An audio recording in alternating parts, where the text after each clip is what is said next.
Ya nanti bisa ditonton bareng-bareng lagi, oke. Oke, bismillahirrahmanirrahim. Assalamualaikum warahmatullahi wabarakatuh. Selamat malam untuk teman-teman, sahabat CPNS yang insya Allah mungkin bakalan gabung bareng kita jadi CPNS tahun 2021 ini. Em, Perkenalkan, oh ya, sebelum kita mulai, oke, sorry. Oke, udah ya cukup segini ya mic-nya. Oke, sebelum kita mulai, mungkin boleh nih kita baca doa dulu masing dengan kepercayaan masing-masing, biar pertemuan kita malam ini membawa manfaat dan juga bakalan SKD-nya 4 kali. membawa manfaat untuk kita semua sampai dengan nanti pelaksanaan ESKD dan SKD CPNS 2021. Nah, teman-teman di sini aku langsung mulai dulu aja karena ini adalah pertemuan pertama kita. Kenalin, nama aku Ira Evita Putri Utami. Aku sarjana manajemen, baru lulus angkatan 2018. Aku lahir di Jakarta 20 Januari 1997. Terus aku daftar kemarin CPNS di tahun 2019. Hai Kanispa, suaranya boleh dikecilin? Boleh di-mute aja?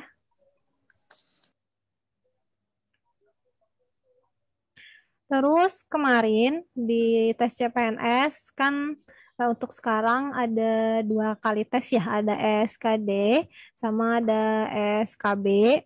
Untuk di ESKD-nya itu aku memperoleh nilai sekitar 384. Dan untuk dari nilai maksimal 500, dan untuk nilai SKB-nya bidang karena aku ngambil formasi pengelolaan barang dan jasa di Sekretariat Daerah Kabupaten Bangka Barat, aku dapat nilai SKB senilai 465 dari total maksimal 500 kayak gitu. Nah, di sini mungkin ada teman-teman yang mau perkenalan dulu, aku kasih waktu 5 menit nih ya, siapa tahu ada teman-teman yang mau kasih tahu aku, hai Kak, aku dari sini, kenalin nama aku dari sini, ada nggak yang kira-kira mau kenalan bareng kita nih di sini? Atau mau langsung lanjut aja? Nah, oke. Okay. Nah, sebelum kita lanjut kayak gitu, karena di luar juga lagi azan, lanjut aja ya. Oke, karena di luar juga lagi azan dan sekarang aku lihat tepat banget waktunya udah di 19.30 seperti tadi yang aku bilang. Aku selalu mulai kelas dengan pretest terlebih dahulu untuk refresh otak kita untuk agar lebih enak lagi menerima materi. Dan untuk teman-teman yang terima kasih udah gabung bareng aku, boleh dibantu mute suaranya ya. Nah, langsung aja nih teman-teman, aku kirimin link pretestnya di kolom chat, bisa langsung teman-teman akses aja, tinggal diklik. Udah kelihatan kan?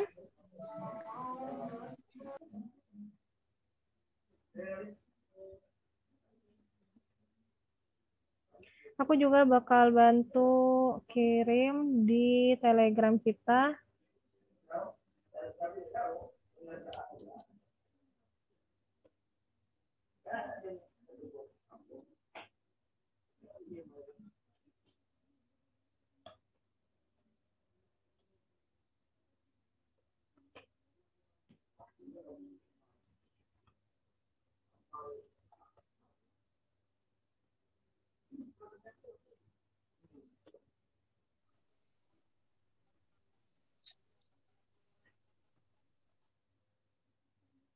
Sudah? Nah, oke nih buat teman-teman, aku lihat udah ada 59 orang yang gabung bareng aku. Langsung bisa diklik.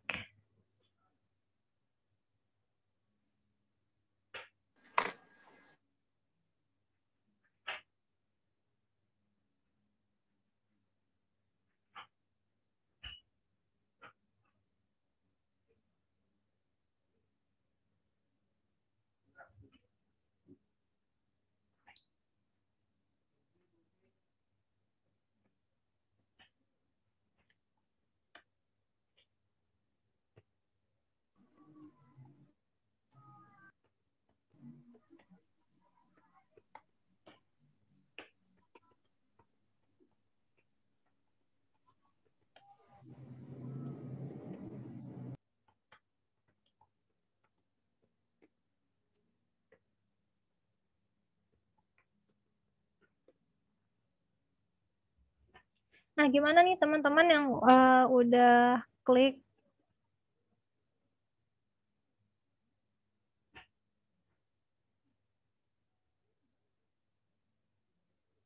Ada masalah nggak? Semuanya bisa ya?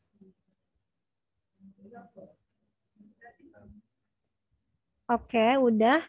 Aku bantu juga dari sini. Mungkin teman-teman yang masih bingung tampilan, tapi tadi udah masuk, tapi tiba-tiba keluar sendiri, Mbak. Nggak apa-apa, dicoba lagi aja.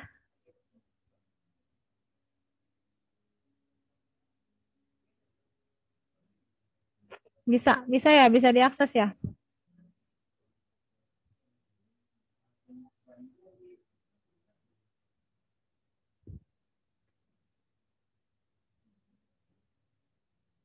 Kalau ada kendala dalam mengakses quizisnya, boleh dikasih tahu di kolom chat ya.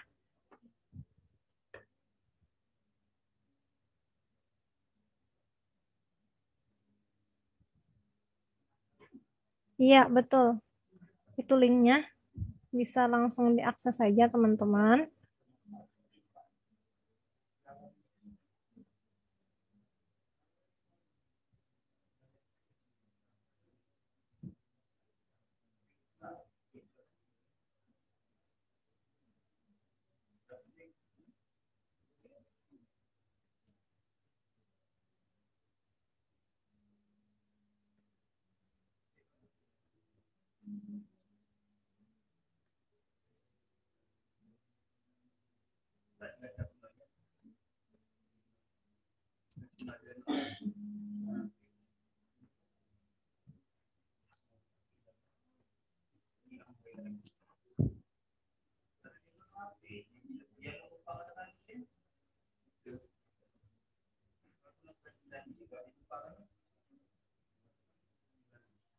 Oke, kalau aku cek udah ada 62 orang yang gabung bareng aku malam ini. Hai teman-teman yang baru aja gabung bareng aku malam ini.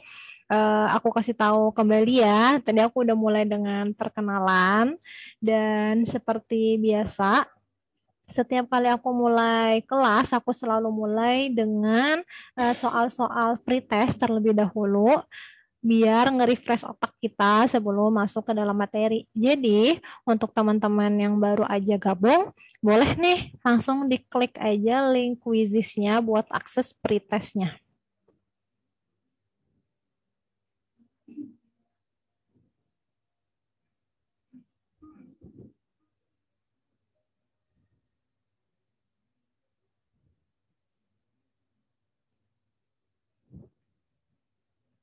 Nah, kira-kira nanti ntar aku share screen dulu.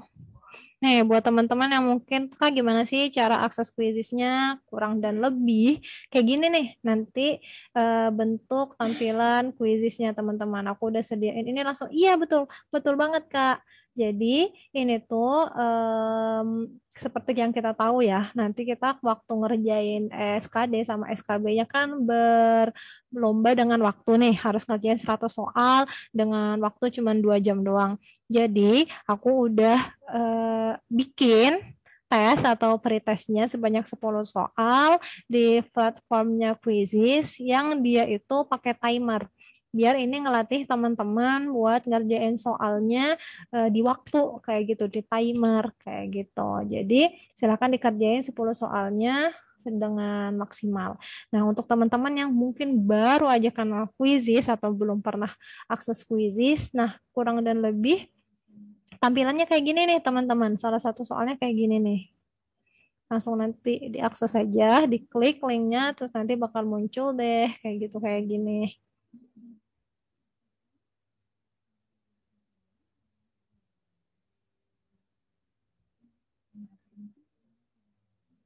Nah, untuk ngerjain quizisnya, aku kasih waktu sampai dengan 19.45 ya. Kira-kira cukup nggak ya?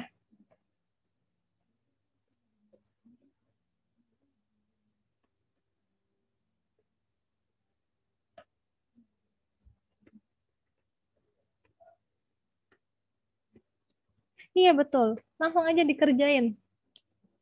Langsung, udah bisa diakses kok Kak. Udah boleh sekarang, semuanya bisa langsung diklik aja linknya. Waktu ngerjainnya aku kasih waktu sampai jam 19.45, habis itu kita bisa langsung lanjut ke materi ya. Oke deh, aku mau lihat nih. Teman-teman dapat nilainya berapa aja. Di sini aku juga bisa lihat nilai-nilainya teman-teman yang udah ngerjain.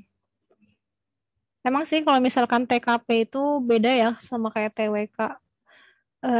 Ngerjain waktunya karena kita harus baca juga kayak gitu. Jadi lebih lebih sudah Kak, ternyata TKP saya lemah juga tipsnya ya. Saya nilai TKP selalu di batas akhir. Saya lulus SKB, tapi karena TKP kurang saya tidak lulus, kalah rank katanya.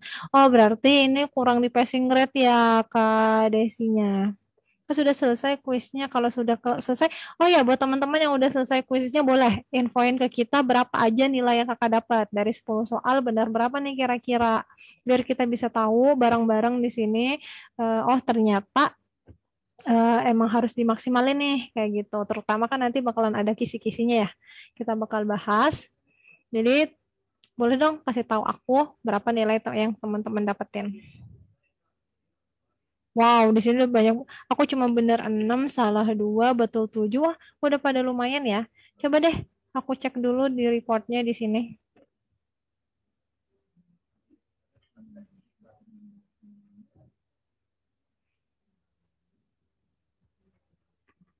Kalau aku cek udah ada 73 orang yang ikutin pretest aku malam ini. Wow, partisipasinya lumayan banyak juga ya. Wah, nih ada yang benar 9. Keren deh. Ada yang betul 7 juga. Ada yang akuransinya. Oh, belum ada yang akuransinya 100 nih. Kalau aku cek teman-teman. Nggak apa-apa ya. Rata-rata udah pada 90 atau 80. Kita bakal cek lagi.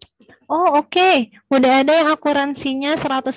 Udah ada yang benar semua nih ngerjainnya. Wow, keren juga nih teman-teman. Berarti udah siap banget ngehadapin TKP-nya. Boleh dong. Nanti buat teman-teman yang udah expert banget di TKP-nya, bagi-bagi sama kita tips and trick ngerjain TKP biar gampang gimana.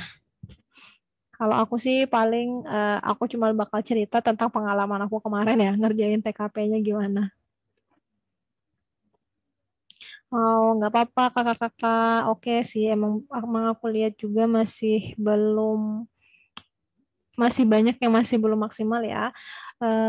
Kalau bisa untuk kedepannya kan nanti juga di akhir bakal ada post test juga nih. Aku harap kayak gitu biar bisa maksimal itu akuransinya bisa di atas 80% untuk pertama ini biar lebih nyemangatin kita semua. Oke, untuk teman-teman yang baru gabung bareng aku, hai, langsung aja yuk diklik apa namanya, diklik aja link quizesnya. Nih, aku kirim lagi di kolom chat. Aku kasih waktu sampai 19.45 kita ngerjain pre-testnya terlebih dahulu biar kita seru-seruan sebelum kita mulai ke pembahasan dan ke perkenalan. Oke? Oke. Sip, mantep nih. Aku masih ini ya, ngecekin secara berkala nih. Wah, oke, udah. Banyak banget yang dapat 90. Mungkin teman-teman yang udah selesai ngerjain kuisnya, ada yang mau ditanyain, boleh. Tadi aku udah dapat satu minta tips and trick, Kak. Nanti kita bakal bahas tips and tricknya ya. Gimana cara ngerjain TKP. Terus mungkin teman-teman ada yang bilang, Kak, kenapa sih soal ini jawabannya malah ini? Kayak gitu.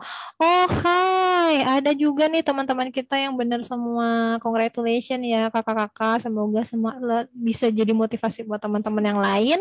Dan teman-teman yang lain yang nilainya belum, akuransinya belum sampai 90% atau 100%, jangan berkecil hati. Karena kita bakal belajar bareng-bareng untuk TKP-nya.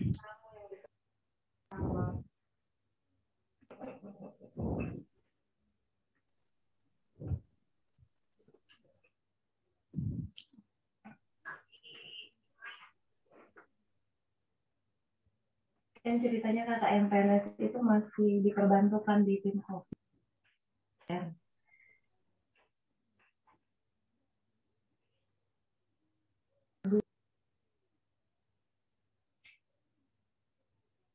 Oke, 1 menit lagi aku kasih waktu buat teman-teman yang baru gabung bareng aku. Masih aku kasih waktu 1 menit lagi buat akses quizisnya. Dan buat yang belum selesai masih ada waktu juga, nggak apa-apa, nggak usah terburu-buru. Untuk awal-awal mah nggak apa-apa, jangan terlalu terpaku sama waktu atau timernya. Yang penting ini bener dulu aja, akuransinya tinggi dulu aja. Oke? Masing-masing satu kamar. Oke, selamat nih. Udah katanya ada yang benar 8, salahnya cuma 2. Ini kira-kira siapa ya yang audionya masih belum di-mute? Aku udah bantu mute all nih dari sini. Oke? Iya, emang bener sih. Memang bener sih. TKP ini sesuatu yang benar-benar apa ya buat aku TKP ini em, bukan ngukur hafalan kita atau bukan ngukur tentang pinternya kita dalam hitungan atau kalkulasi, tapi lebih ke kepribadian kita sendiri kayak gitu. Gimana sih kita bisa jadi kepribadian yang eh, ideal kayak gitu. Karena kan di soal-soal TKP ini pilihannya adalah kita cari pilihan yang paling ideal kayak gitu kan. Benar Kak, TKP ini soal pertanyaannya ada di mana, Kak? Oh, mungkin Kakak ini baru gabung ya. Nih, boleh langsung aja Kak Rifki di akses link ini, kuis ini buat ngerjain kuisnya. Tapi, oh hai, kalau aku cek sekarang waktunya udah di 19.45. Jadi buat teman-teman yang baru gabung, boleh deh sambil dengerin aku masuk ke pembahasan di akses link kuisnya atau mungkin boleh dinantiin juga nggak apa-apa. Dan buat teman-teman yang udah ngerjain quizisnya, selamat karena aku cek akuransinya rata-rata udah di atas 80% semua. Nih, terakhir aku bacain chat dari Kak Vivi. Tahun kemarin nilai TIO saya bahkan lebih tinggi daripada TKP saya, Kak. Tolong tipsnya, Kak. Sama. Aku juga punya masalah yang sama. Dan di sini aku niatnya buat sharing aja pengalaman aku kemarin di tahun 2019 gimana dan mungkin FR yang aku rasain gimana. Jadi di sini aku nggak menggurui tapi lebih cuman ke sharing aja sama teman-teman. Karena aku yakin teman-teman yang ada di sini pasti lebih pintar dari aku dan lebih berpengalaman dari aku terkait CPNS ini. Oke, langsung aja yuk. Tanpa berpanjang lebar, aku masuk langsung ke slide-nya. Penuh.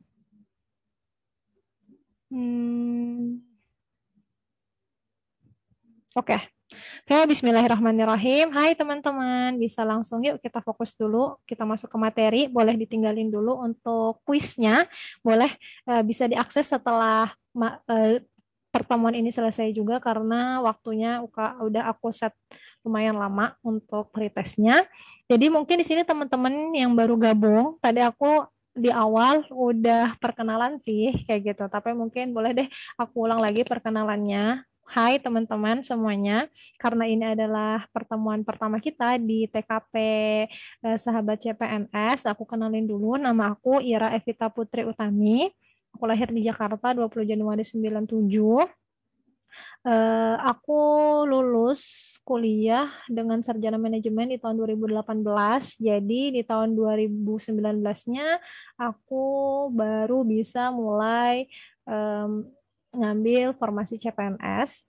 Dan kemarin karena tesnya 2 kali, ada SKD dan ada SKB. Untuk di SKD itu aku dapat nilai 384 dari nilai maksimal 500 dan untuk SKB-nya aku dapat nilai 465 dari nilai maksimal 500. Nah, formasi yang aku ambil itu adalah pengelola pengadaan barang dan jasa dan penempatannya itu di Sekretariat Daerah Kabupaten Bangka Barat, Kepulauan Bangka Belitung. Jadi di sini teman-teman semua karena memang masih belum ada pengumuman ya terkait formasi yang dibuka di CPNS tahun 2021.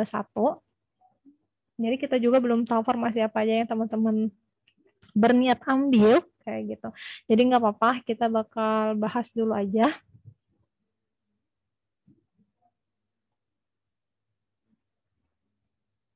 Oke, nah langsung aja di sini.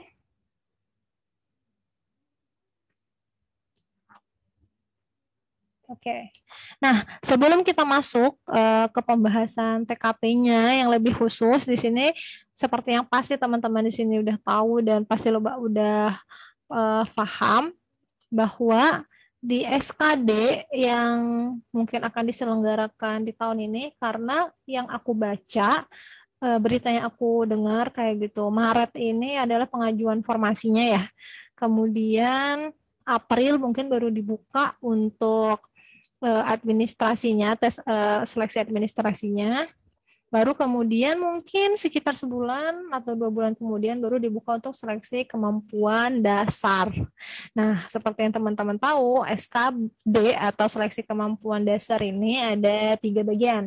Ada TWK, tes wawasan kenegaraan, ada TIU, tes intelijensia umum ya.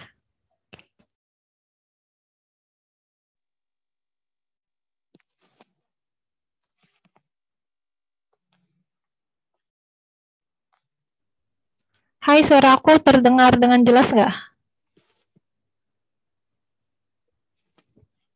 Kayaknya dia keluar deh tadi sebentar. Halo. Sekarang? Udah Tadi. lumayan. Sekarang? Halo. Jelas? Oke, sekarang? Gimana? Halo, teman-teman? Oke, oke. Oke, sip. Oke, maaf ya teman-teman, kayaknya internetnya. Suaranya putus-putus, Mbak. Halo? Halo, gimana teman-teman? Bisa kedengaran nggak ini sinyalnya atau gimana ya? Suaranya putus-putus, Mbak.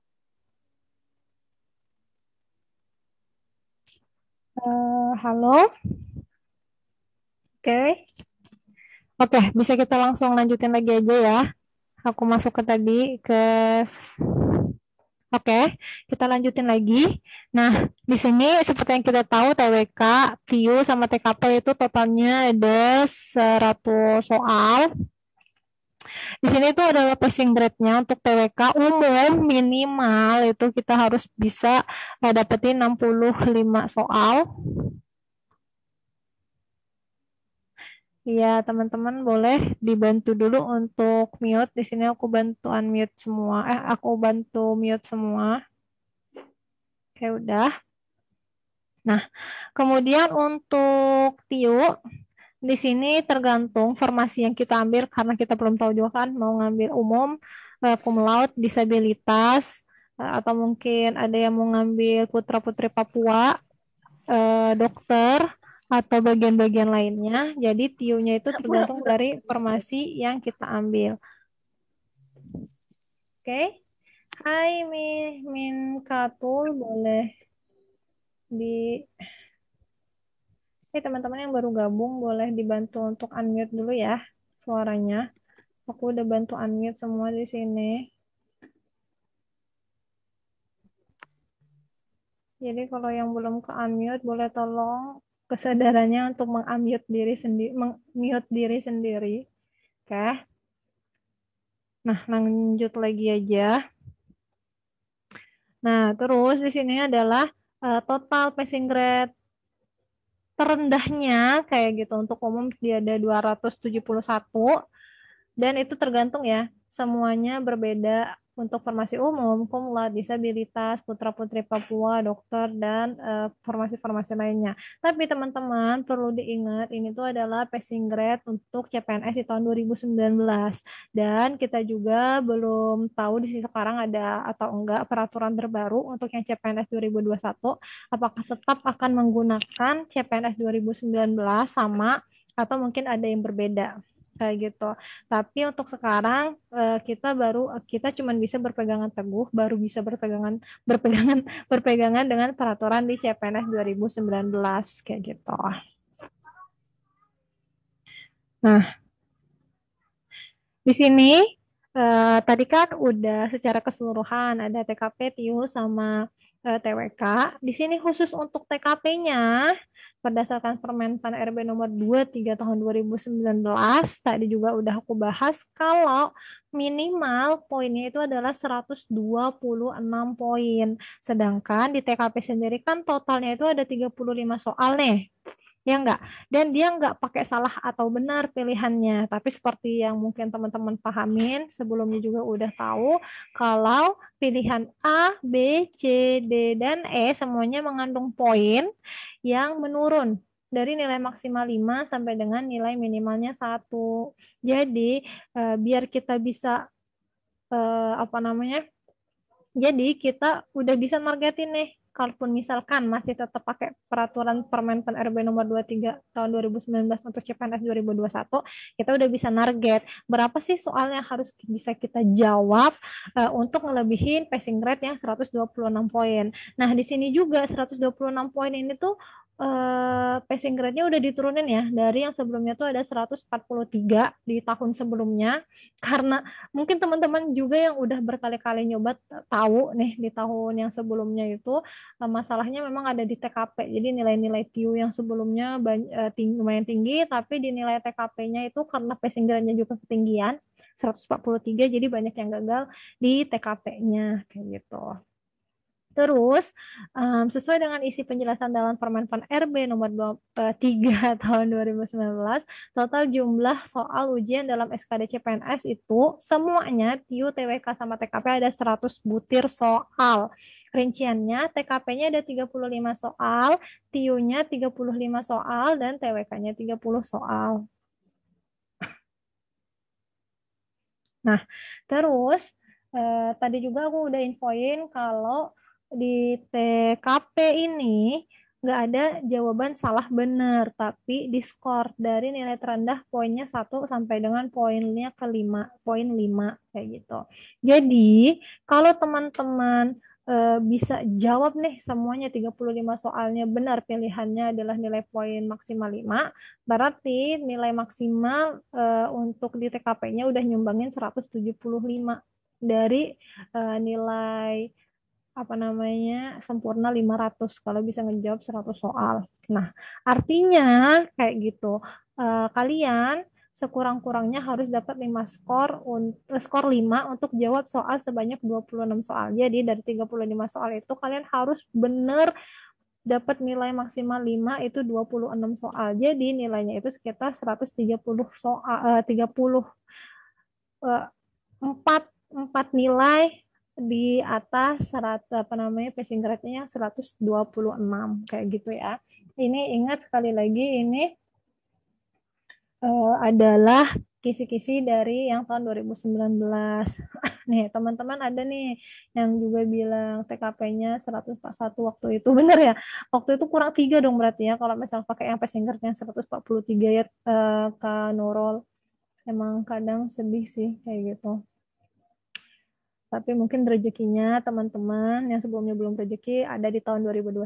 Jadi jangan gampang menyerah, tetap semangat. Nah, terus kita langsung masuk aja ke kisi-kisi Permenpan RB berdasarkan Permenpan nomor 23 tahun 2019. TKP atau tes karakteristik pribadi merupakan tes yang bertujuan untuk menilai penguasaan pengetahuan dan kemampuan pengimplementasian. Jadi kalau di tahun 2019 kisi-kisi TKP karakteristik pribadi ini ada 5, teman-teman. Yang pertama itu adalah pelayanan publik dengan tujuan mampu menampilkan perilaku keramah tamahan dalam bekerja yang efektif agar bisa memenuhi kebutuhan dan kepuasan orang lain sesuai dengan tugas dan wewenang yang dimiliki. Singkatnya, ya, kan kita tahu nih, kita mau ikut tes CPNS sebagai abdi negara. Dan salah satunya tugas kita adalah berada di pelayanan publik. Salah satunya kayak di rumah sakit. Kemudian di kependudukan, Dinas Kependudukan Dukcapil. Kemudian juga mungkin ada di kantor-kantor desa atau kantor-kantor kecamatan kayak gitu, pelayanan-pelayanan publik, pajak, kantor pajak kayak gitu yang didatengin sama masyarakat luas. Nah, di sini makanya penting banget kan untuk dites kepribadian kita sebagai calon abdi negara, gimana sih caranya sebagai pelayan publik yang baik kayak gitu. Makanya di sini kenapa salah satu kisi-kisinya itu adalah pelayanan publik untuk maksimalin karakteristik kita sebagai abdi negara nanti ketika kita ngejalanin tugas-tugas kita di pemerintahan. Kedua, itu kisi-kisinya adalah jejaring kerja dengan tujuan mampu membangun dan membina hubungan, bekerja sama, berbagi informasi, dan berkolaborasi dengan orang lain secara efektif.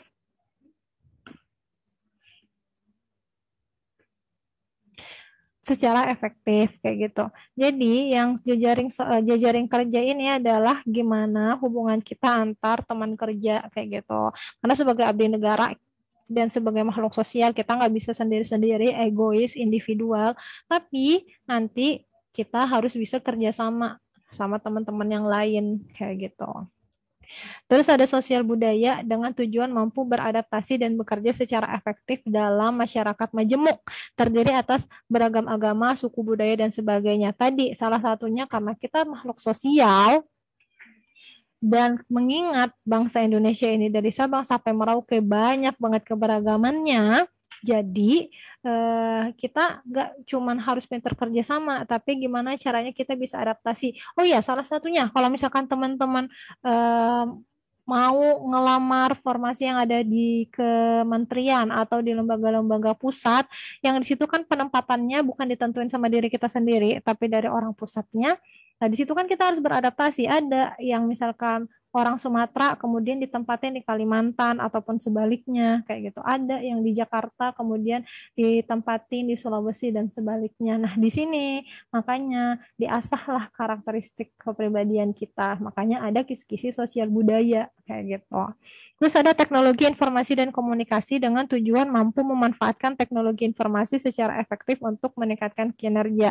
Seperti yang kita ketahui, dan seperti yang teman-teman rasain, apalagi di zaman pandemi COVID ini, TIK atau teknologi informasi dan komunikasi ini benar-benar bermanfaat. Jadi kita ini dites lah gimana karakteristik pribadi kita ini bisa nggak mengikuti perkembangan zaman, bisa nggak kita tuh manfaatin teknologi ini di nanti ranah pekerjaan kita kayak gitu. Karena kan untuk menerima globalisasi atau kecanggihan teknologi itu dari kitanya juga harus nerima kayak gitu. Ada karakteristik kita. Kalau kitanya nggak mau nerima atau beradaptasi dengan perkembangan zaman, kan susah juga kayak gitu. Karena kan kita sebagai abdi negara harus ikut beradaptasi dengan keadaan yang sering dinamis ini kayak gitu. Terakhir ada profesionalisme dengan tujuan mampu melaksanakan tugas dan fungsi sesuai dengan tuntutan jabatan. Terakhir, setiap pekerjaan itu menuntut profesionalisme dan salah satunya termasuk ketika kita jadi abdi negara. Jadi salah satunya karakteristik yang harus dibangun abdi negara itu kita harus punya sifat yang profesional. Nah, dari 5 kisi-kisi ini kita bakal bahas di pertemuan pertama ini adalah pelayanan publik nih teman-teman. Nah, ini jadwal materi yang udah aku susun untuk 10 pertemuan kita. Nanti kita di pertemuan pertama hari ini bakal bahas materinya. Terus pertemuan selanjutnya kita bakal ngebedah soal-soalnya. Aku bakal coba cari soal-soal yang sesuai dengan FR di tahun 2019 yang terdekat. Boleh juga teman-teman yang mungkin mau tanya-tanya, kita bisa bahas bareng. Ingat ya, aku nggak menggurui di sini, aku juga bisa salah teman-teman. Jadi tolong dikoreksi nanti kita belajar bareng-bareng aja di sini. Karena aku juga masih sama-sama belajar. Mungkin nanti sekitar di pertemuan-pertemuan yang ngebahas soal ini, aku targetin kita bisa ngerjain sekitar 30-50 soal. Yang penting teman-teman gak bosan aja ya ngerjain soal, karena salah satu persiapan dari tes CPNS ini adalah rajin ngerjain soal. Kayak gitu sih. Nah, udah nih. lanjut kayak gitu. Itu tuh cuman mukadimahnya doang, pendahuluannya doang kayak gitu teman-teman. Seperti yang udah aku kasih tahu, kita bakal mulai pertemuan pertama dengan materi pelayanan publik. Nah, di sini kita baca kenalan dulu tuh. Kita kenalan dulu sama yang namanya sikap pelayanan. Emang apa sih sikap pelayanan itu? Nah, jadi teman-teman pernah kan pasti ke sebuah instansi pelayanan publik, baik itu rumah sakit atau kita mau bikin KTP, ngurus KK, ngurus BPJS, ngurus pajak kayak gitu kan. Itu pasti kan ke pelayanan publik, meskipun sekarang itu udah banyak sistem informasinya, nggak perlu kudu datang kayak gitu, tapi kan sebelum-sebelumnya kita pasti pernah ke pelayanan publik, dan pasti kayak gitu nggak semua pegawainya itu baik dan ramah. Ada yang jutek, ada yang ngebetein, ada yang judes, ya nggak sih? Padahal kalau kita lihat mereka itu abdi negara, pakai baju PNS. Kesel nggak sih? Mereka kan harusnya pemerintah digaji, pegawai pemerintah digaji untuk melayani masyarakat. Tapi kok kesannya tuh kayak yang judes banget. Terus kayak nggak yang berbelit-belit gitu. Kayak misalkan kita pernah kan, pasti pernah deh. Misalkan salah satu contohnya, males di rumah sakit pemerintah, mendingan ke rumah sakit swasta karena pelayanannya lebih maksimal. Nah, pasti kita sering dengar yang hal kayak gitu kan. Nah, makanya karena itu kayak gitu, salah satunya harus ada TKP, ini tes karakteristik pribadi, itu biar calon-calon abdi negara yang nanti bakal ditempatin di instansi pelayanan publik ini bisa lebih maksimal kayak gitu, ngasih pelayanan ke masyarakat. Jadi nanti kalau kalian jadi ASN atau abdi negara jangan kayak gitu, jangan judes, jangan jutek kayak gitu. Karena sikap pelayanan bagi pegawai ASN artinya pengabdian yang tulus terhadap bidang kerja, dan yang paling utama adalah kebanggaan atas pekerjaannya. Kita bangga kan, kita udah mati-matian jadi CPNS, terus pas udah jadi PNS-nya, kita malah ngejudisin orang. Nggak banget kan kalau kayak gitu. Nah, sikap Anda itu menggambarkan instansi atau organisasi kalian, mewakili kayak tadi yang rumah sakit negeri, apa sih pelayanannya? Nggak lebih bagus daripada swasta. Kayak gitu kan nggak enak ya. Nah, kamu tuh adalah perwakilan organisasi atau instansi tersebut secara langsung atau nggak langsung. Karena itu, budaya pelayanan dalam birokrasi pemerintah akan sangat ditentukan oleh sikap pelayanan yang ditujukan sama pegawai ASN-nya. Kayak gitu, teman-teman. Nah, budaya pelayanan. Nah, apa sih budaya pelayanan? Budaya pelayanan itu adalah cerminan dari praktek komunikasi yang dibangun antara pemberi layanan dan penerima layanan. Di sini kita mungkin sebagai calon ASN atau calon pegawai negerinya itu adalah pemberi layanan. Dan penerima layanannya siapa? Nah, tentu aja masyarakat umum dong. Nah, komunikasi yang terjadi mempunyai andil dalam membangun iklim organisasi, juga berdampak pada membangun budaya organisasi atau organization culture dalam memberi pelayanan, yaitu nilai dan kepercayaan yang menjadi titik pusat organisasi. Karena itu merupakan suatu hal yang penting untuk terus dipelihara dan ngembangin budaya pelayanan. Jadi budaya pelayanan itu adalah komunikasi antara pemberi pelayanan, kita ASN-nya ke masyarakat umum kayak gitu. Nah, sebuah budaya yang kuat akan mewarnai sifat hubungan antara instansi atau organisasi pemberi layanan dengan pelanggannya. Kayak tadi contohnya rumah sakit swasta, rumah sakit negeri kalau udah dapat kepercayaan dari para masyarakat umum lebih daripada rumah sakit swasta kayak gitu. Di sini adalah salah satu hal baik, dampak positif ketika dipeliharanya budaya pelayanan dengan baik. Nah, budaya pelayanan dibentuk oleh sikap karyawannya serta manajemen organisasi pemberi pelayanan. Nah, sekarang kita masuk ke pengertian pelayanan publik nih. Udah ada di Kepmen PAN nomor 25 tahun 2004, pelayanan publik adalah segala kegiatan pelayanan yang dilaksanakan oleh penyelenggara pelayanan publik sebagai upaya pemenuhan kebutuhan penerima layanan maupun dalam rangka pelaksanaan penentuan peraturan perundang-undangan.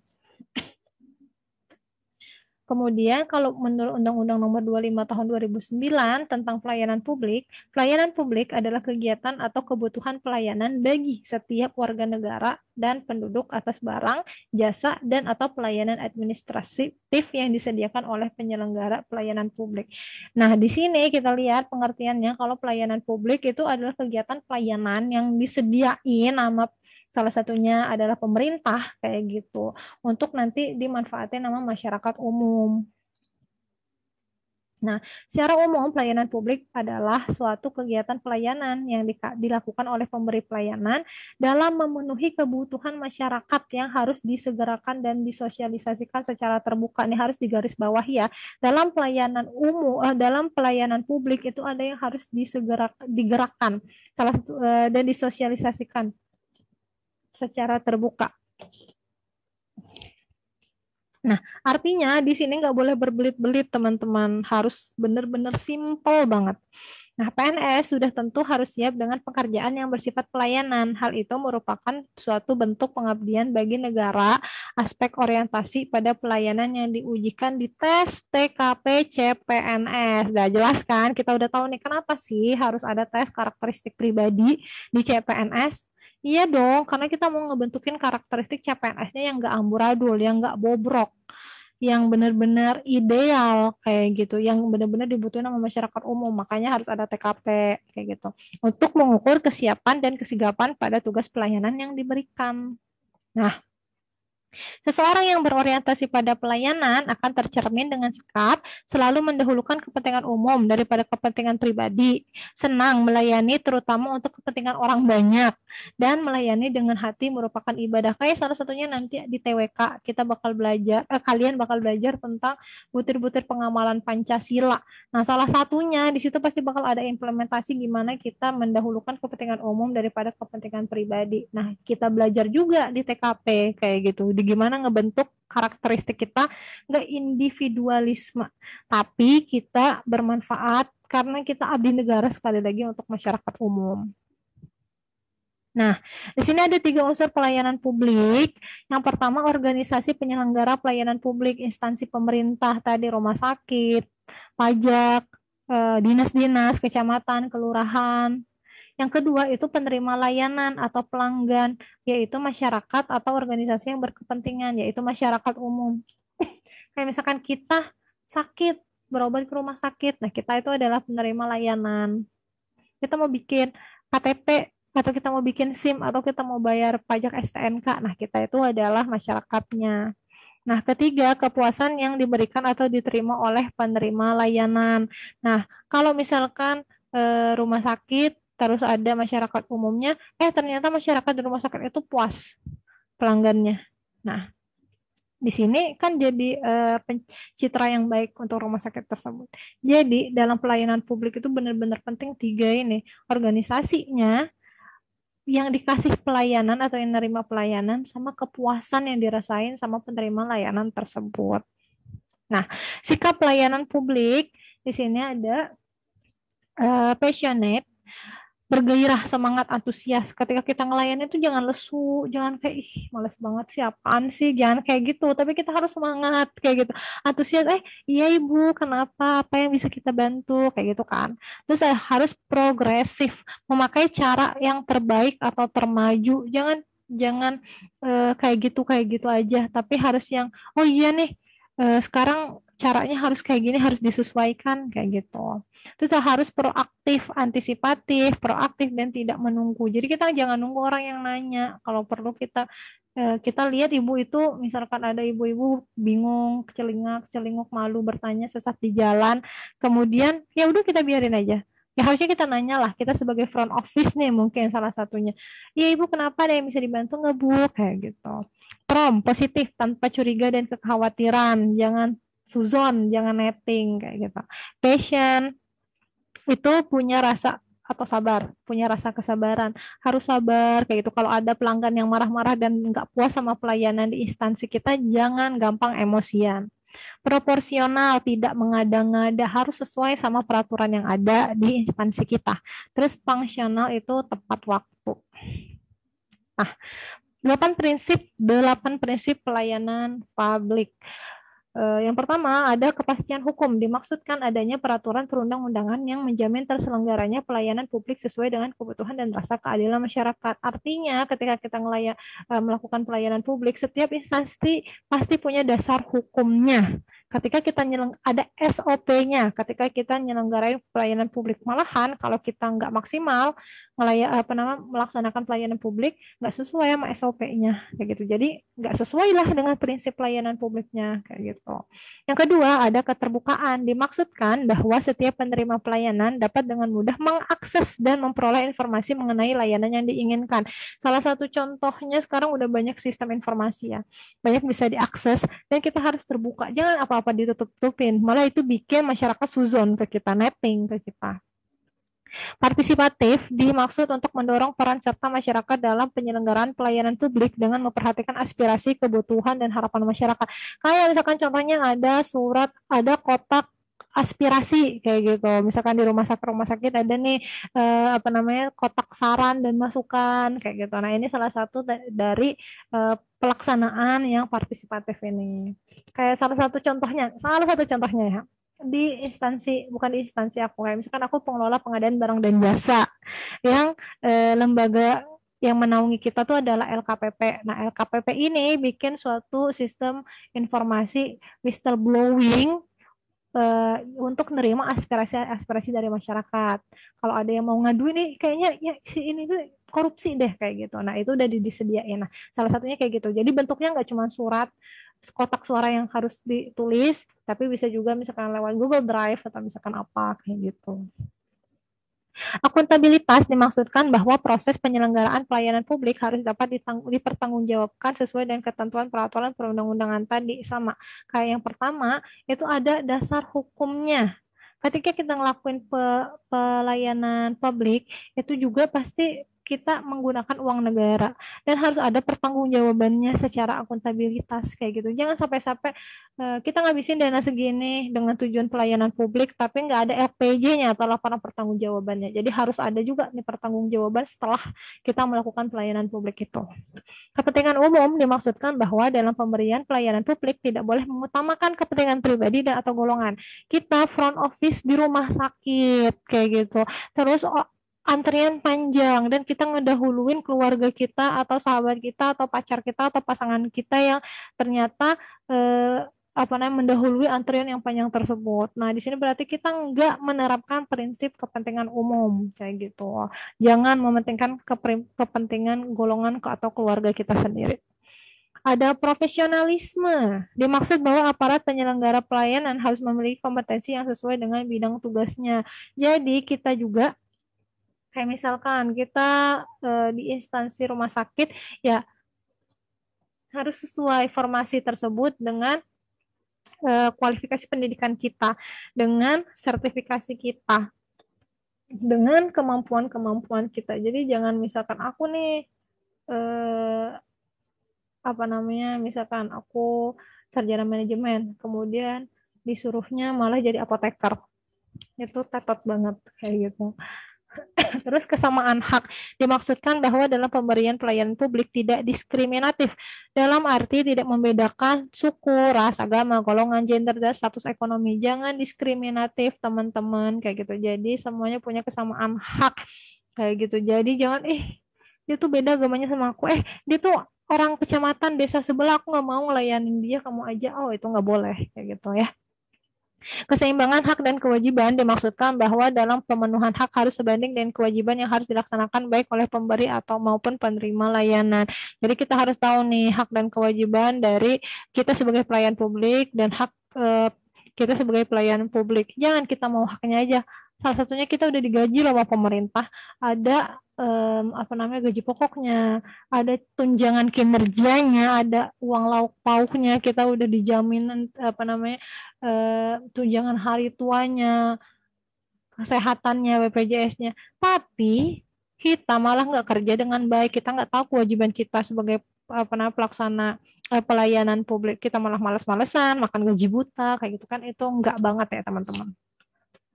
Oke, next, kata kunci dalam pelayanan publik. Salah satunya nih, kalau kita ngerjain soal, apalagi terkait dengan pelayanan publik, kita harus ingat kata-kata kunci ini. Ini salah satu tips and trick dari aku ya.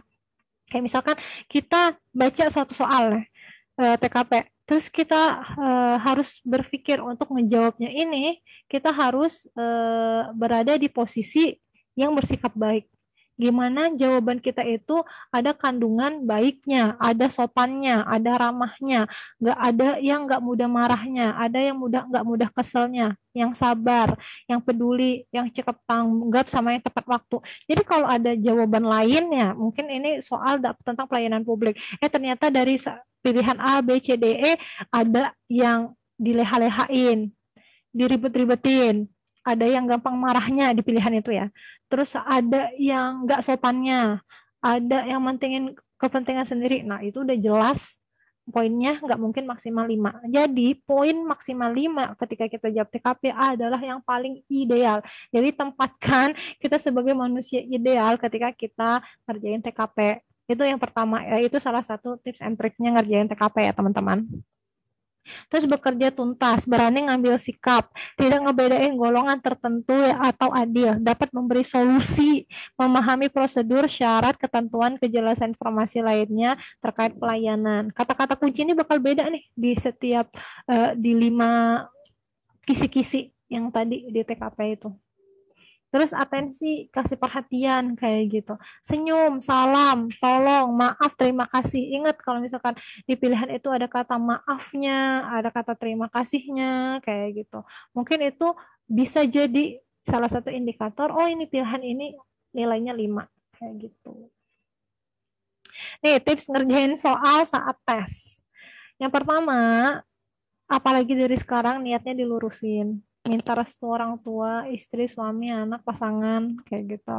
Terus yang kedua, salah satunya teman-teman pasti udah persiapan dari jauh-jauh hari, disiapin apa aja yang kita kurang, materi apa aja yang kita kurang dari pembelajaran yang sebelumnya itu, oh kita kurangnya di TKP, oh kita kurangnya di TWK, oh kita kurangnya di TIO, dimaksimalin lagi mulai dari sekarang. Terus biasakan untuk nggak nunda-nunda waktu dalam menjawab. Benar. Salah satunya di aku ya ngerjain soal kayak gitu. Aku usahakan untuk enggak loncat-loncat. Aku terstruktur kayak gitu ngerjain dari 1 sampai dengan 100. Tapi ada lagi sih tips yang lainnya. Jadi waktu aku kemarin pengalaman di TK di SKD, aku ngerjain itu dari yang TKP dulu. Kayak gitu. Karena menurut aku ketika aku mau ngerjain karakteristik pribadi, otak aku benar-benar harus fresh, harus jernih, nggak runyem, nggak ruwet kayak gitu. Jadi aku ngerjain TWK dulu aja. Dan itu kan pure ngebaca, dan itu pure aku nggak perlu hafalan, dan pure aku nggak perlu. Siapa ini? Pak Widodo.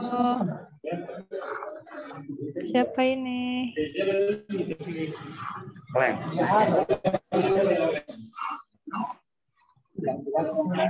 Unmute saja. Iya. Itu. Tolong. Oke. Maaf ya pribadi. Tolong teman-teman yang baru gabung di mute kayak gitu. Oke, kita terusin lagi tadi. Oh ya, tadi aku lagi ngejelasin kemarin ya pengalaman aku ya. Nah, kemarin aku ngerjain TKP karena harus fresh dulu, harus jernih dulu otak aku. Kan nggak ada hafalan dan aku juga nggak ribet harus ngitung-ngitung dulu nih di TIU. Jadi aku benar-benar masuk pure ngerjain TKP, aku baca 35 soal selesai. Mungkin ada aku nggak nunda-nunda, cuman yang benar-benar aku nggak bisa ngejawab itu pasti ada, cuman 1 atau 2. Dan aku nggak langsung ngabisin kayak gitu. Aku ngabisinnya nanti ketika aku udah ngerjain yang soal TWK sama TIO. Setelah TKP, aku baru ngerjain TWK. Aku ngerjain TWK karena TWK itu dia hafalan. Dan kalau kita hafal dan kita paham TWK, pasti cepat ngerjainnya. Jadi aku spare waktunya tuh ada di TKP sama di TWK. Setelah itu baru terakhirnya aku hantam sama yang TIU kayak gitu. Dan aku berhasil spare waktu di terakhiran itu 15 menit kayak gitu. 15 menit aku nggak buru-buru, aku masih bisa ngecek lagi soal-soal yang aku belum jawab. Dan pas aku keluar, aku dapat ya nomor 1 sih di sesi aku waktu itu kayak gitu. Aku nilai tertinggi itu dapat di TIU, yang kedua di TWK, dan yang ketiga di TKP. Itu salah satu aku ya, pengalaman aku. Terus menyelesaikan soal yang dianggap mudah, benar sih. Kalau kita stuck di soal itu, ya udah tinggalin aja, nggak apa-apa. Itu bukan berarti kita nunda ngerjain soal itu. Terus manfaatin waktu luang dari sisa tenggang waktu yang ada. Benar, karena menurut aku ya, karena makanya kenapa sekarang aku cobain ke teman-teman pretest sama post-test pakai timer di quizzes, karena penting banget. Kita nggak cuma bisa ngerjain soal, tapi kita juga harus bisa berlomba sama waktu, benar nggak? Makanya kan penting banget kita ikut simulasi-simulasi yang ada timer waktunya 100 soal 2 jam, kayak gitu. Karena meskipun kita pinter hitung-hitungan, kita hafal Undang-Undang Dasar 1945 ngelotok di otak, tapi kita nggak punya waktu buat ngerjain soalnya, percuma juga kayak gitu. Terus baca kembali jawaban yang telah dipilih. Nggak bisa sih TKP itu nggak sama kayak soal bahasa Indonesia yang scanning kayak gitu. Aku tetap harus baca benar-benar di TKP. Usahakan untuk ngerti apa perintah soal yang ada, benar. Apa yang dimauin kita harus baca dulu kayak gitu. Jangan scanning, tadi kataku jangan scanning bacanya. Kecuali kalau panjang banget ya, panjang banget. Tapi kemarin aku di FRTKP aku nggak nggak terlalu panjang kayak yang di tahun sebelumnya, yang waktu passenger masih 143. Itu agak lumayan. Dan TKP aku kemarin itu sesuai dengan isu-isu yang ada di Indonesia pada saat itu. Isu-isu tahun 2019 itu apa sih? Laut Natuna ya kalau nggak salah. Terus ada beberapa isu-isu. Jadi mungkin gambaran dari aku FR-nya untuk di tahun 2021 ini TKP itu bakalan ada gimana caranya pelayanan publik di musim pandemi, apalagi di pelayanan di rumah sakit masa pandemi, pasti itu banyak banget nih yang menyesuaikan sama pandemi COVID, kemudian bencana-bencana atau isu-isu yang ada, misalkan gimana sikap kita menghadapi, apalagi kan kemarin ada kebijakan pemerintah kayak gitu yang banyak kontroversi dan viralnya. Nah, gambaran aku sih pasti bakalan salah satu soalnya itu pasti bakalan ke sana kayak gitu. Terus tenang dalam kerjaan soal, pasti deg-degan, tapi buat teman-teman yang pasti lebih berpengalaman dari aku di sini, pasti udah nggak grogi lagi. Yang penting jangan grogi dan jangan lupa berdoa gitu. Oke.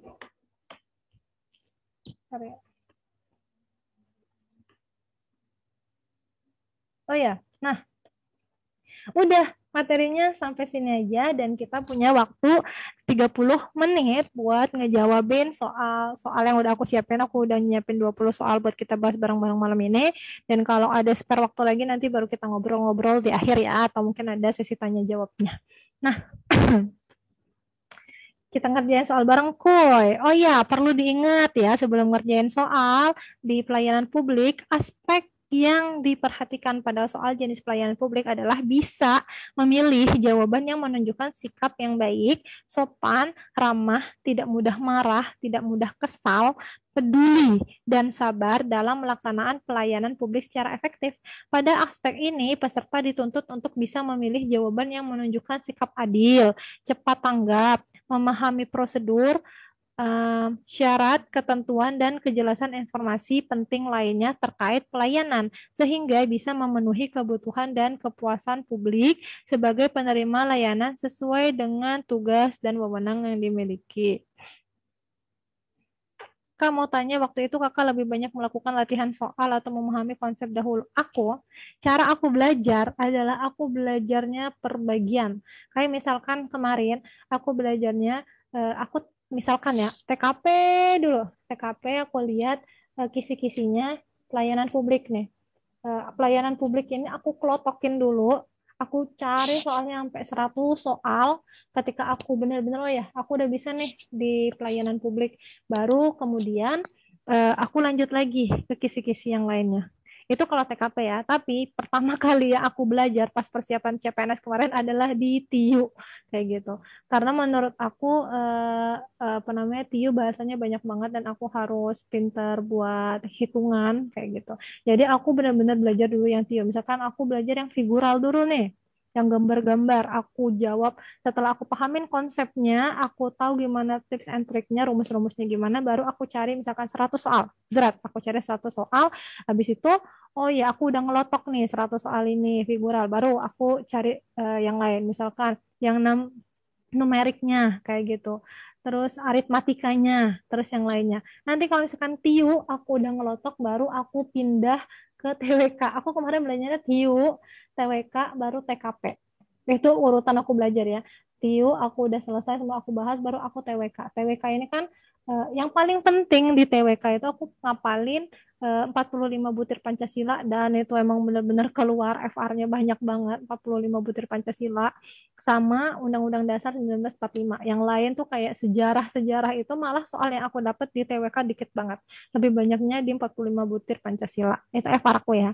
Terus yang terakhir baru aku belajar TKP kayak gitu. TKP kalau yang tahun 2018 kan katanya soalnya panjang-panjang kayak gitu. Dan ternyata yang keluar di TKP aku waktu itu adalah tentang isu-isu yang ada di Indonesia. Jadi mungkin dari sekarang teman-teman harus peka kali ya dengan berita-berita yang ada di Indonesia, apa aja yang minimal kebijakan apa aja yang diberlakukan, apa aja yang lagi didemoin, apa aja yang lagi terjadi kayak gitu. Harus peka tadi dengan informasi yang ada di Indonesia gitu. Nah, udah nih. Boleh nih langsung aja kita masuk ke soal ini. Oke. Sorry. Oke. Oke, teman-teman, ada yang mau bantuin aku nggak? Di sini ada lebih dari 80 orang yang udah berpartisipasi aku bareng aku malam ini. Ada yang mau bantu bacain? Ada, aku itu sampai 3, kalau nggak ada aku baca sendiri. 1, 2, 3. Oke, nggak ada. Oke, Iqbal Randi raise hand. Oke, silahkan kakak, tolong bacain. Oke. Dalam suatu pelatihan kepegawaian yang saya ikuti, ada gerakan 3S, yaitu senyum, sapa, dan salam, yang harus diterapkan di seluruh bagian instansi. Saya ditempatkan bagian front office yang merupakan bagian terdepan di instansi tempat saya. Sikap saya setelah pelatihan kepegawaian tersebut adalah A. Melakukan seperti yang saya lakukan setiap hari karena khawatir gerakan 3S akan tampak seperti suatu hal yang aneh bagi orang lain. B. Saya akan mulai gerakan 3S hanya jika saya sudah siap. C. Dengan memasang poster yang bertuliskan gerakan 3S dan artinya itu sudah membuat orang memahami bahwa saya sudah melakukan anjuran kepelatihan tersebut. D. Menerapkan gerakan 3S seperti yang diajarkan di pelatihan. E. Menerapkan gerakan 3S seperti yang diajarkan di pelatihan hanya pada saja biar seragam dengan bagian lainnya. Menurut Kak Fikbar apa jawabannya? D. That's good ya. Nah, ini contoh di soal pertama ini adalah ketika kita belajar soal awal. Benar, nggak apa-apa. Dari pas pertama kali kita mau belajar TKP dengan bacaan yang panjang, kita boleh baca dulu dari awal kata pertama sampai dengan pilihan yang terakhir. Tapi tadi ingat, karena kita berlomba dengan waktu, kita harus benar-benar beda ya antara baca scanning sama baca cepatnya nggak sih teman-teman? Kalau baca scanning itu kan kita baca tapi nggak detail. Tapi kalau baca cepat tuh gimana caranya kita baca dalam hati tapi semuanya kita masuk kayak gitu, satu kata per kata kayak gitu. Nah, aku salah satu tips and trick ketika aku ngerjain soal TKP adalah aku baca dulu kalimat terakhir di soal. Kayak misalkan sikap saya setelah pelatihan kepegawaian tersebut adalah kayak gitu kan. Oh, berarti di sini aku diminta memberikan sikap kayak gitu. Sikap terkait apa ya? Baru aku baca nih penjelasannya dari dalam suatu pelatihan kayak gitu. Aku bacanya cepat, bukan baca scanning waktu itu. Aku baca cepat, benar-benar satu per kata sampai aku tuh ya, monitor aku tuh aku pegang kayak gini. Aku pegang benar-benar aku baca cepat kayak gini. Nah, sampai dengan detailnya. Nah, baru habis itu ternyata ini sikap setelah aku ngikutin pelatihan kepegawaian nih. Aku baca dari A sampai E, benar-benar aku ngerjain soalnya aku baca pilihannya dari A sampai E. Jadi aku nggak loncat, aku baca E dulu atau baca C dulu. Ini benar-benar wasting time ya teman-teman. Nah, aku lihat nih yang A. Nah, melakukan seperti yang saya lakukan setiap hari karena khawatir gerakan kayaknya kurang deh. Kayaknya nilainya nggak mungkin 5. Yang B, saya mulai gerakan 3S hanya jika saya sudah siap. Ini kayaknya nggak mungkin 5 kayak gitu. Yang C, cukup dengan memasang poster. Ngerasa cukup dengan hal kayak gitu aja, nggak mungkin 5. Yang D, menerapkan gerakan 3S seperti yang diajarkan. Kayaknya ini bisa di-keep dulu nih pilihan ini. Yang E, nerapin 3S seperti yang diajarin, tapi cuma pada awal bekerja aja biar seragam dengan bagian lain. Kayaknya kalau kita baca cepet A sampai E, pilihan atau poin yang paling besar kan kita nargetin ngerjain TKP itu nyari yang poinnya 5. Dan coba kita lihat. Oke, kita lihat di sini. Benar, D itu adalah dengan poin yang tertinggi atau poinnya 5 nih teman-teman.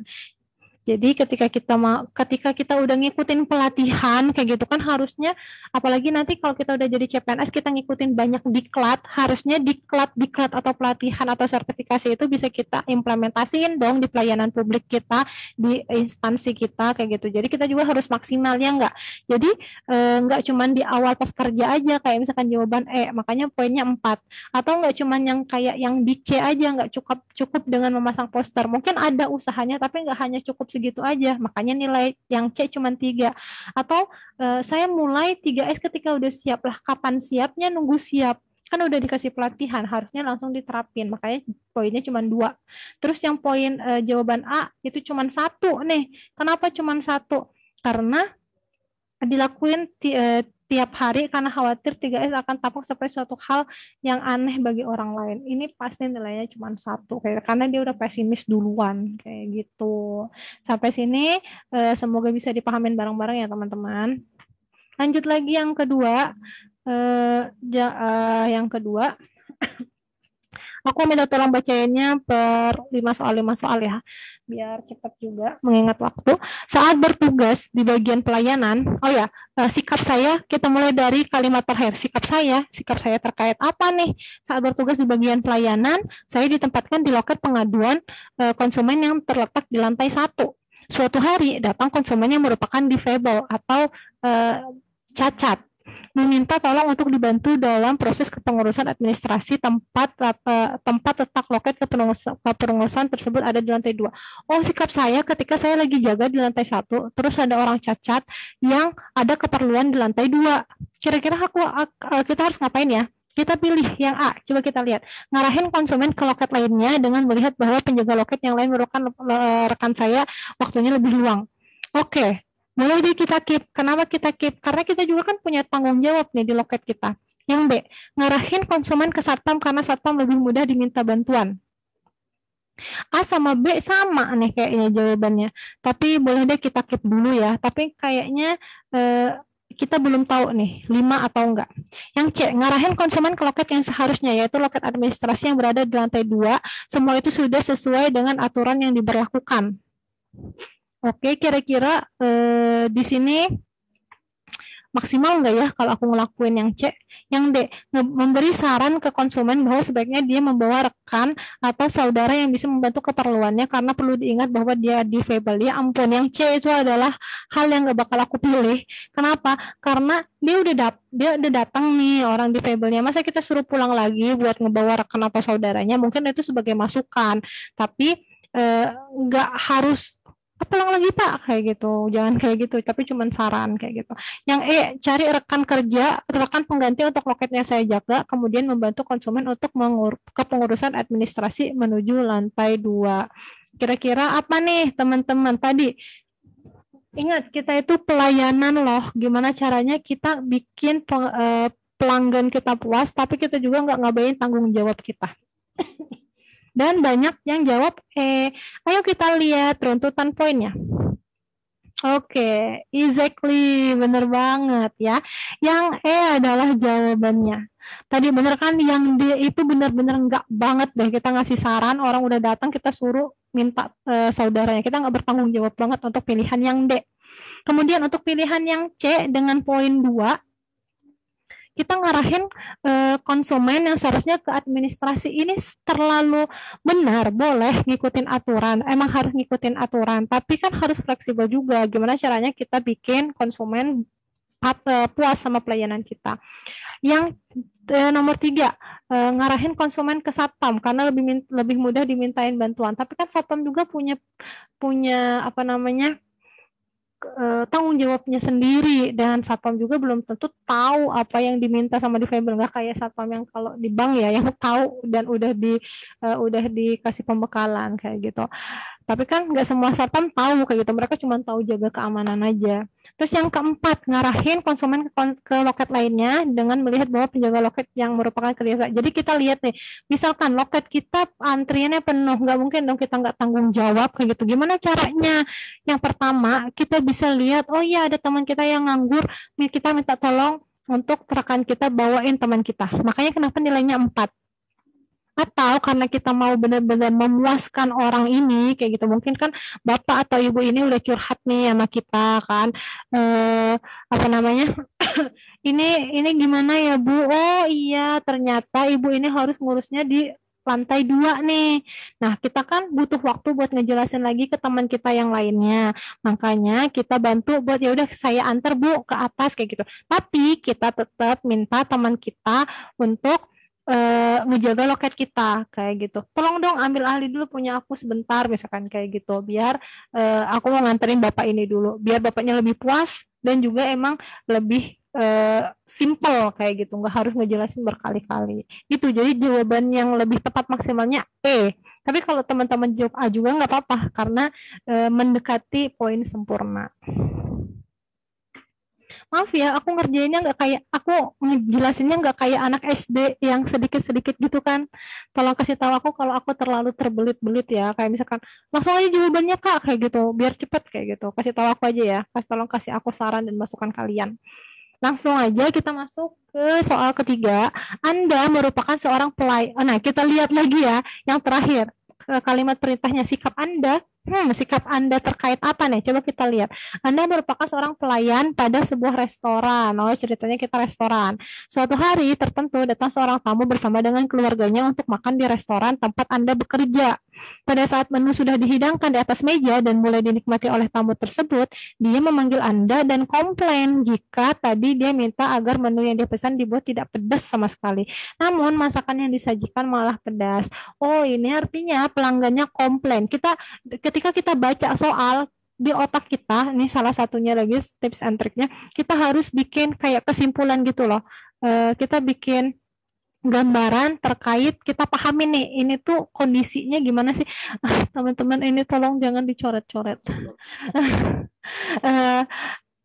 Aku lupa apa namanya, kondisinya gimana nih soal ini nih, kita harus ngebayangin, oh kondisinya ini kita ada pelayanan restoran, terus ada keluarga yang datang mau mesen nggak pedas, tapi yang datang malah pedas, ya iyalah dia komplain. Kalau kita jadi waitersnya, apa yang kita lakukan? Kita lihat pilihan yang A, kita minta maaf dan langsung bikin menu baru yang sesuai pesanan. Minta maafnya tepat menurut aku. Tapi kalau sampai kita minta langsung bikin menu baru, kan kita cuma waiter, sedangkan yang lebih tahu itu adalah kokinya kayak gitu, chefnya. Jadi yang A boleh karena dia minta maaf ya, kita keep dulu. Nilainya kayaknya nggak mungkin 1. Yang B, minta maaf dan mohon untuk menunggu agar dibuatkan masakan yang baru. Sama yang A sama yang B, kita udah minta maaf dan kita minta tolong yang baru dulu. Setidaknya kita udah ngasih solusi nih di pilihan A sama B. Ingat, kita harus ngasih solusi ya kalau di pelayanan publik. C, kita melaporkan kepada bagian dapur yang bertugas memasak, tapi kita nggak minta maaf. Setelah kita, misalkan kita ngadep, kan biasanya, oh iya Bu, maaf atas ketidakpuasannya, kami lapor dulu ya ke belakang. Kan itu lebih enak ya. Tapi yang C nggak minta maaf. Jadi aku yakin banget C ini nilainya pasti 1. Yang D, minta maaf dan melaporkan pada bagian dapur. Nah, di sini dia juga minta maaf terus ngelaporin pada bagian dapur. Nah, terus yang E, sama minta maaf dan meminta bagian dapur untuk mengganti menu tersebut. Nih, salah satu tips and trick juga dari aku ketika ngerjain TKP, kalau kita nggak bisa nentuin nilai maksimalnya 5, setidaknya kita bisa identifikasi nilai yang nilainya 1, 2, atau 3. Jadi kalaupun kita nggak bisa nemuin 5, kita bisa nemuin yang nilainya 4. Jadi kita identifikasi, kita coret dulu yang, apaan sih ini nggak banget nih 1, pasti poinnya 1 kita coret. Oh ini mendekati 1, poinnya 2 kita coret, kayak gitu. Kayak gitu ya teman-teman, itu tips and trick dari aku. Kita lihat jawabannya. Nah, benar kan? Yang D, kita minta maaf dulu, baru kita laporin pada bagian dapur, kayak gitu. Nah, maka jawabannya yang D, yang maksimal tuh yang 5. Kenapa yang E nilainya 4? Kita udah minta maaf, terus kita minta dapur untuk mengganti menu tersebut, kayak gitu. Boleh, nggak apa-apa. Tapi yang lebih tepat adalah yang poin yang D. Kita mau maaf ya, saya laporin, saya akan infokan terlebih dahulu ke bagian dapur. Biar nanti bagian dapur yang ngasih solusi. Kalau yang E itu minta maaf dan udah ngejanjiin nih kayak gitu ke bagian dapur untuk mengganti menu tersebut. Sedangkan kalau menu-menuan yang kayak gitu kan ranahnya orang dapur kayak gitu. Kita juga jangan ngambil ranah bagian divisi lain kayak gitu ceritanya ya. Terus yang C, ngelaporin pada bagian dapur untuk bertugas memasak. Oh ternyata yang C nilainya 3. Aku salah berprasangka. Aku kira yang C nilainya 1, ngelaporin pada bagian dapur yang bertugas masak. Mungkin karena di sini adalah tadi nggak mau ngambil ranah atau nggak mau ngejanjiin terlebih dahulu solusinya ke yang ibu ini. Kayak gitu. Jadi dia ya saya laporin dulu ya ke bagian dapur kayak gitu. Terus yang kedua, yang B nilainya 2, dia minta maaf dan memohon untuk tunggu. Kira-kira kalau kita komplain terus teman-teman disuruh tunggu bentar ya Bu kayak gitu. Kira-kira bakal makin marah lagi nggak ya? Kayak gitu. Kemudian karena pasti lebih lama, udahlah udah males makannya, pasti kayaknya dia bakalan tambah ngomel lagi. Terus yang jawaban A itu nilainya 1, dia minta maaf, terus sama yang kedua, yang B, minta maaf terus minta dibikinin, langsung bikin menu baru sesuai dengan pesanan, kan dia bukan kokinya kayak gitu, bukan dia chefnya. Jadi nilai yang A nilainya adalah 1. Kayak gitu teman-teman. Ada yang mau ditanyain dulu nggak? Kalau nggak ada kita lanjut ya. Siang ini, Anda sedang melayani banyak nasabah di kantor. Oh ya, kita lihat yang terakhir, sikap Anda masih tetap sikap kita ya. Kita baca, emang ini kondisinya gimana? Siang, kita lagi ngelayanin banyak nasabah di kantor. Antriannya panjang sehingga banyak yang antri dengan berdiri. Wah, hektik banget dong berarti ya siang-siang kayak gini. Kemudian ada kakek umur 70 tahun yang ikut ngantri dengan berdiri. Kasihan nggak kira-kira? Kasihan kan? Karena terlalu lama dan antrian panjang, kakek tersebut minta untuk dilayani terlebih dahulu. Sikap kita kayak gitu. Pasti nggak cuma kita dong yang jaga loketnya, tapi orang-orang di sekitar kita juga kalau ngelihat kakek-kakek 70 tahun berdiri pasti maklum lah ya kalau kita dahuluin, bener nggak? Kakek-kakek lansia atau ibu hamil, pasti itu masyarakat umum udah tahu, itu udah jadi pengetahuan umum kalau kita harus ngedahuluin orang-orang itu kayak gitu. Kira-kira jawabannya apa nih dari A sampai E teman-teman, silahkan dibaca. Pertama A, kita minta maaf meminta kakek tersebut untuk antri sesuai nomor antrian. Ya Allah, kasihan banget yang A nih. B, meminta maaf minta untuk tetap antri karena pelayanan didasarkan pada jadwal kedatangan. Ya Allah, A sama B ini kayaknya enggak banget. A sama B ini enggak banget ya. Terus yang C, langsung melayani kakek tersebut karena dia sudah tua. Tapi masa iya basa-basi, kakek sini, kayak gitu kan nggak mungkin. Kita juga pasti harus mempertimbangkan orang lain yang ngantri. Setidaknya kita kasih pemahaman kayak gitu. Yang D, A, B, C ini aku ragu nilainya 4 atau 5. Kita lihat pilihan D sama E. D, melayani kakek tersebut kemudian memberi pengertian kepada pelanggan yang lain. Atau E, memberi pengertian kepada yang lain kemudian melayani kakek tersebut. Kira-kira kita ngelayanin kakek dulu, baru kita ngasih pengertian, atau kita ngasih pengertian dulu ke yang lain, baru kita layanin kakek.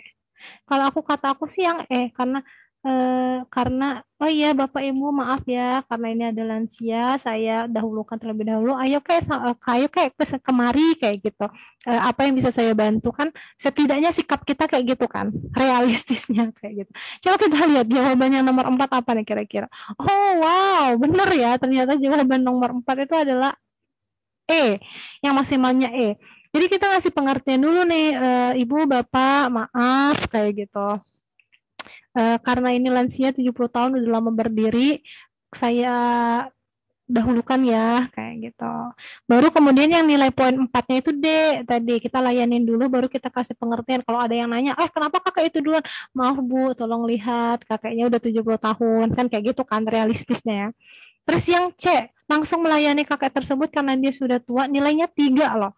Meskipun dia nggak basa-basi sama yang lainnya, nilainya 3. Nah, tadi bener kan, A sama B nilainya 1 sama 2.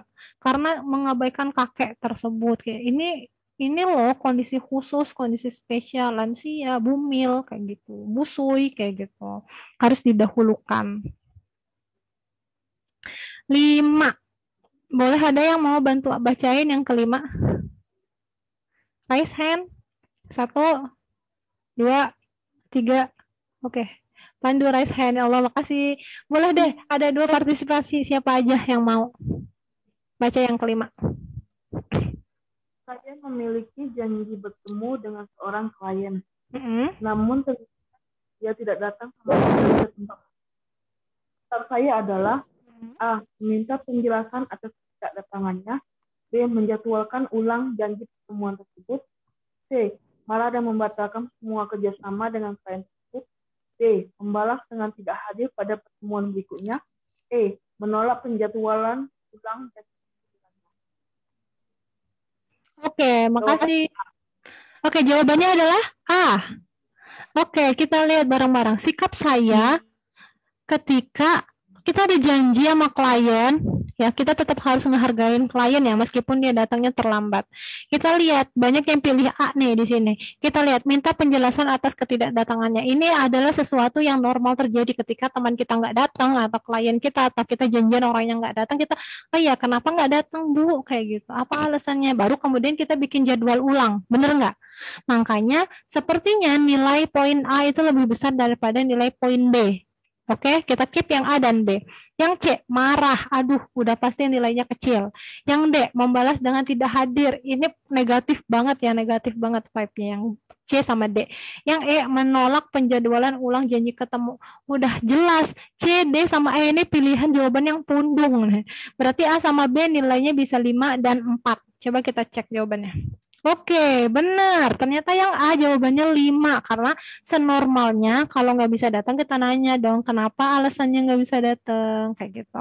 Baru setelah kita minta penjelasan, kita jadwalin ulang. Jangan kita malah marah, makanya poinnya 1. Atau kita balas dendam, malah makanya poinnya 2.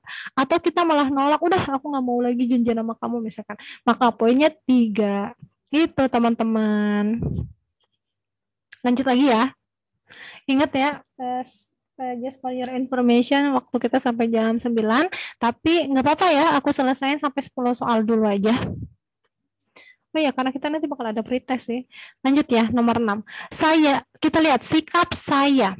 Saat saya sedang melayani pelanggan, seorang ibu tiba-tiba nyerobot antrian dan minta pelayanan dengan segera karena dia udah antri terlalu lama. Nah, ini kira-kira sama nggak ya sama kayak umur 70 tahun tadi? Kita nggak tahu dong ibu-ibunya ini ibu-ibu yang rese suka ngejudesin atau ibu-ibu yang benar-benar lemah, kita nggak tahu.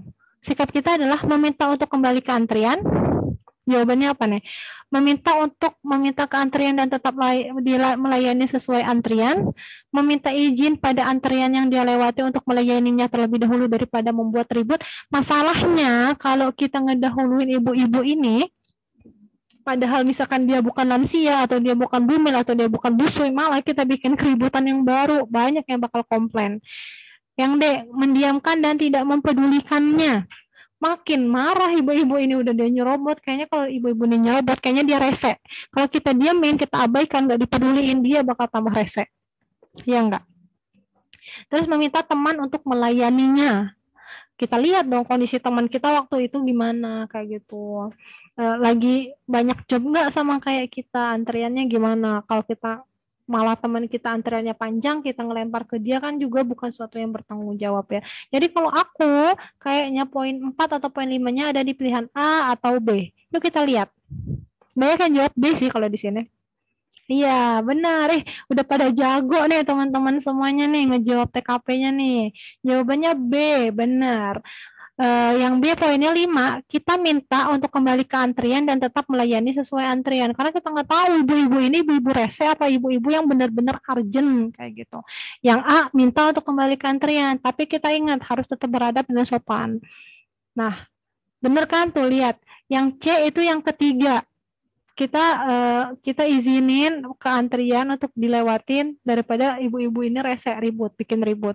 Atau nanti kita diviralin kan sekarang udah zaman ya pelayanan kita buruk di videoin atau di kamerain. Hati-hati teman-teman sama manusia-manusia yang berpotensi bikin keributan atau keresean. Terus yang D ngediemin dan nggak ngepeduliin. Nah makanya nilainya 1 kan. Ibu-ibunya pasti bakal tambah rese. Yang E nilainya 2 karena tadi kita ngelempar tanggung jawab ke teman lain kayak gitu. Jadi jawabannya yang B. 7. Seorang tamu datang untuk kita lihat sikap Anda. Sikap kita terkait seorang tamu datang untuk minta pelayanan tapi dia tidak membawa syarat-syarat yang lengkap. Kayak dia mau bikin STN, mau bikin SIM atau mau bikin KTP syaratnya nggak lengkap. Padahal dia datang dari tempat yang jauh, kasihan dong, kayak gitu. Nah, kita lihat pilihan A, kita tolak dan memintanya kembali saat syarat-syarat sudah lengkap. Ini sesuai dengan aturan sih, tapi kayaknya kasihan deh, mempertimbangkan dia jauh. Kayaknya A nilainya nggak mungkin 5, tapi juga kayaknya nggak mungkin 1. Yang B, melihat syarat-syarat apa yang kurang, barangkali masih bisa diberi pelayanan. Ya mungkin misalnya yang B juga ya. Yang C, berkonsultasi dengan atasan untuk melihat apakah Anda ada kebijakan untuk diberi pelayanan. Benar juga sih yang C, aku juga pegang yang C sih. Yang lain juga C ya. Karena kan kita cuma front office ya, mungkin pertimbangannya, keputusannya bisa diobrolin sama atasan kita kayak gitu. Bisa dimaklumin atau enggak. Terus yang D, langsung memberi pelayanan karena kurangnya syarat adalah hal yang biasa. Atau yang E, langsung memberi pelayanan karena kasihan dia udah datang dari jauh. Ya gimana ya, syarat nggak lengkap, maksudnya meskipun dia dari jauh juga kan seharusnya dia udah tahu dong syarat-syaratnya apa aja kayak gitu. Jadi aku sih lebih megang yang C ya, dan kayaknya yang poin 1 atau 2-nya ada di D atau E. Tapi kita nggak tahu, kita lihat dulu jawabannya. Oh, benar, yang C teman-teman. Kenapa? Kenapa? Halo? Ya, halo? Suaranya boleh dikecilin ya teman-teman. Oke, kita bahas lagi. Yang C nilainya 5. Benar, tadi kita harus konsultasi sama atasan kita buat lihat ini bisa dikasih pelayanan atau enggak, dan juga kan kita nggak ngecewain orang yang datang dari jauh itu kayak gitu. Misalkan makanya yang poin A itu nilainya 1 karena udah ditolak mentah-mentah, belum juga dipertimbangin, belum juga dilihat syaratnya, udah Pak balik aja kayak gitu kan. Itu benar-benar nggak mencerminkan pelayanan publik yang memuaskan kan setidaknya kayak gitu. Makanya nilai yang A itu 1 kayak gitu. Terus kita lihat yang B nilainya 3 karena masih mempertimbangin. Terus yang 2, oh ternyata yang 2 itu yang D, memberi pelayanan karena kurangnya syarat adalah hal biasa. Ini nggak boleh juga ya ngeremehin peraturan, makanya kenapa nilainya 2 yang D. Yang E langsung memberikan pelayanan karena kasihan. Nah di sini itu pelayanan publiknya tuh benar-benar kita ngasih servis yang baik ke orang yang udah jauh ini. Jadi kalau kita udah konsultasi ternyata emang bisa, makanya yang E4 nilainya karena langsung dikasih pelayanan karena kasihan dia udah datang dari jauh. Dan kita juga tahu kan syaratnya lebih banyak yang nggak lengkap atau yang lengkap. Jadi kita emang harus ngecek dulu sih, jangan main tolak aja. Makanya nilai yang A tuh 1. Gitu teman-teman. Lanjut lagi. Ini mau dilanjut aja teman-teman sampai nomor 10, terus nanti nomor 11 sampai 20-nya di pertemuan selanjutnya, atau mau stop aja sampai nomor 7 terus kita mulai post test. Tolong dong kasih aku masukan di kolom chat. Lanjut sampai 10. Oke deh. Oke, siap, mantap. Aku sih ngikutin kalian aja. Takutnya kalian udah bosan kan ngedengerin suara aku terus dari tadi. Jadi kita lanjut ya sampai 10, terus kita lanjut post test, oke? Lanjut ya, nomor 8. Salah seorang pengunjung komplain terhadap pelayanan yang akan diberikan oleh instansi tempat saya bekerja. Nah, kenapa ujuk-ujuk komplain nih? Saya akan BA, bantu menyelesaikan permasalahan pengunjung tersebut, baguslah. Yang B, ngabaikan karena saya sedang banyak pekerjaan. Yang B, tetot, ini kayaknya nilainya nggak mungkin 5. C, menjelaskan peran saya di instansi tersebut. Ngapain kita ngejelasin orang komplain, kita malah ngejelasin peran kita. Makin marah nggak dia? Yang D, memberi aturan dan prosedur yang berlaku, menjelaskan aturan dan prosedur berlaku. Ya mungkin bisa juga sih pengunjung ini komplain karena nggak sesuai aturan kali, dia ngerasa kayak gitu. Jadi kita bisa juga setelah dengerin komplain dia, kita ngejelasin aturan dan prosedurnya.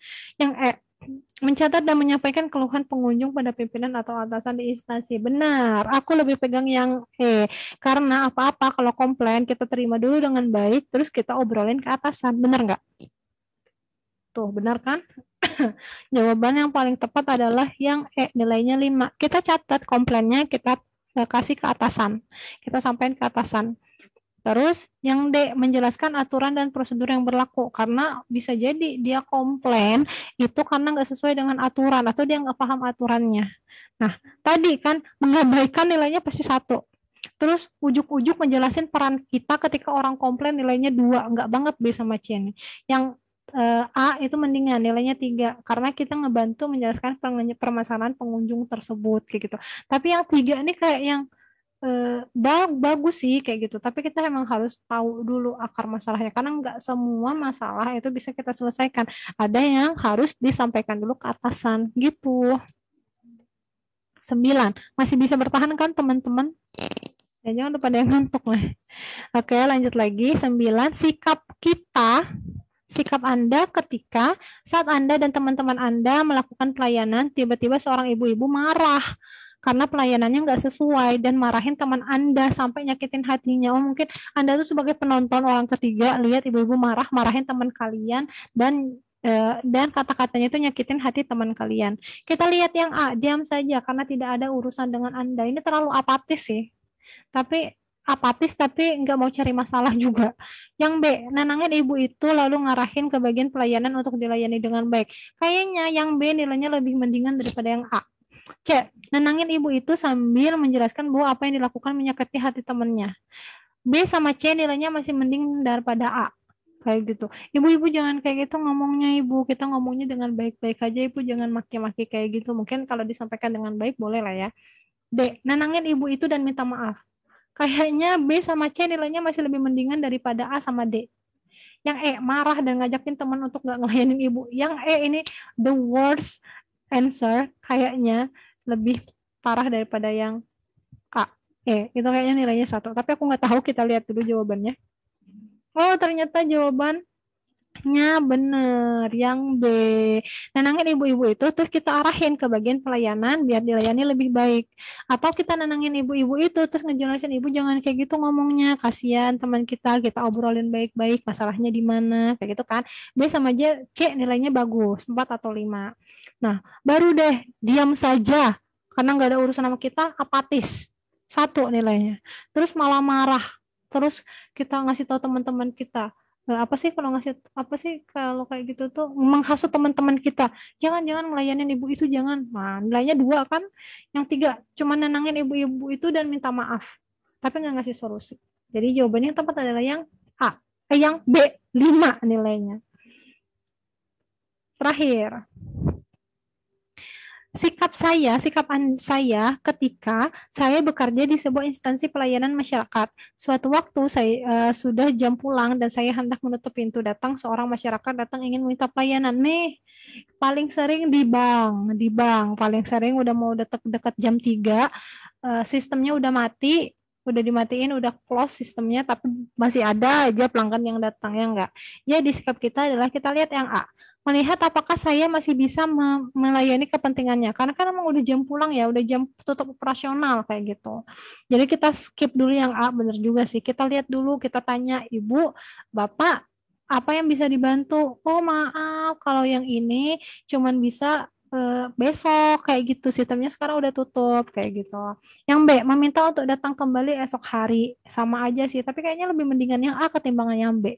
Yang C, tetap menutup pintu dan lalu pergi, nggak sopan banget ya yang C ini. Yang D, memberi penjelasan bahwa jam kantor udah selesai. Ini agak mendingan yang D ini daripada yang C. E, melayani dengan sebal. C sama E ini nilainya pasti kecil. Aku mendingan yang A, B, atau D. Kita lihat jawabannya. Nah, amazing teman-teman, jawabannya benar A, semuanya 5. Kita lihat dulu, bisa kita layani atau enggak kepentingannya. Atau kita ngasih penjelasan, maaf ibu, udah selesai jam kantornya. Atau kita minta dia untuk datang esok hari, makanya nilainya 3. Tapi kalau kita nutup pintu terus pergi ini nggak sopan, makanya nilainya 1. Atau kita layanin dengan sebal, emang mau pelanggan tetap dilayanin tapi kita ngegurutu atau ngedumel, kan gak enak juga ya. Makanya yang C sama yang E nilainya kecil gitu teman-teman. Nah, untuk yang soal 11 sampai 20 itu bakal aku jadiin post test, sama post testnya bakalan ada di Zoom, ada di Quizizz. Bentar ya, aku copy dulu. Aku kasih waktu 10 menit. Oh my god, udah lewat ternyata 21. Aku kasih waktu sampai 21:10 karena ini ya udah deh 21:15. Ya ke close Kak. Boleh gabung lagi aja teman-teman. Nah, bukan. Post test yang aku maksud bukan di slide itu, tapi teman-teman akses di Quizizz yang ini, yang linknya udah aku kasih di kolom chat. Nah, sama, ngerjainnya sama kayak yang tadi. Nanti baru kalau teman-teman udah ngejawab post testnya, oke siap, aku share juga di Telegram ya. Baru nanti kita bakal bahas di minggu depan.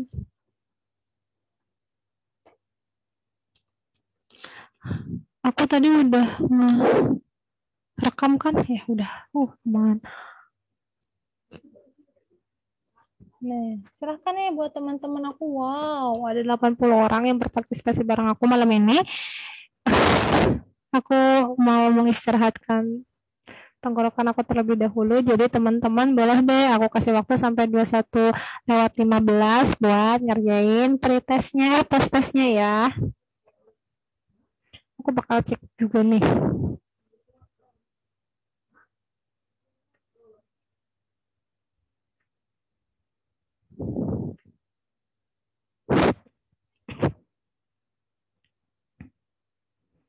Oke, kayak gini ya.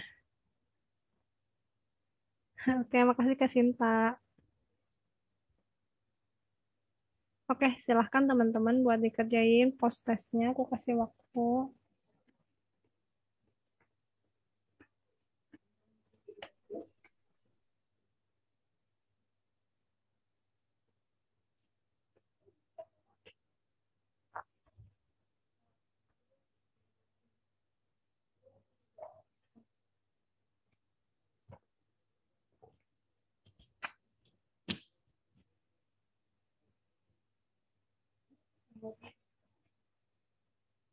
Oke, kita lihat teman-teman udah pada, oh my god, udah ada 59 orang.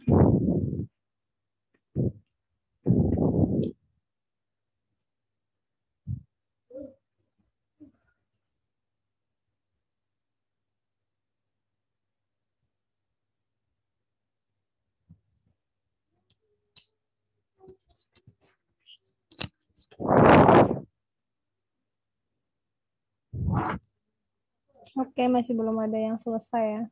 Masih dalam proses. Tapi aku cek udah ada sekitar 60 orang yang gabung di post test malam ini.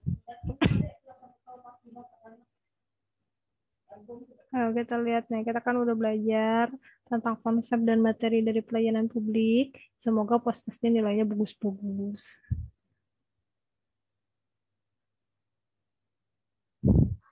Buat teman-teman yang udah selesai, boleh kasih tahu di kolom chat ya.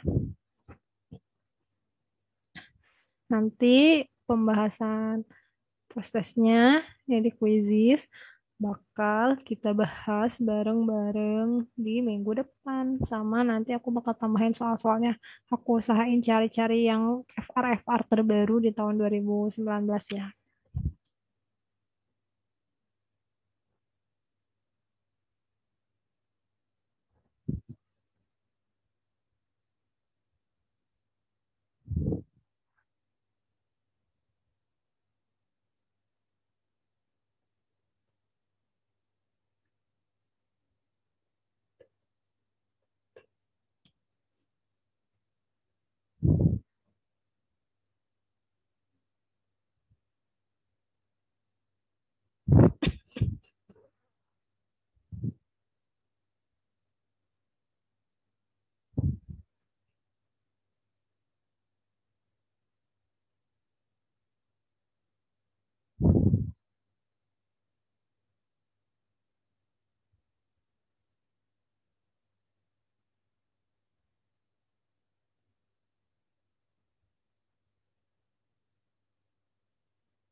Oke, oke, kayaknya udah pada fokus.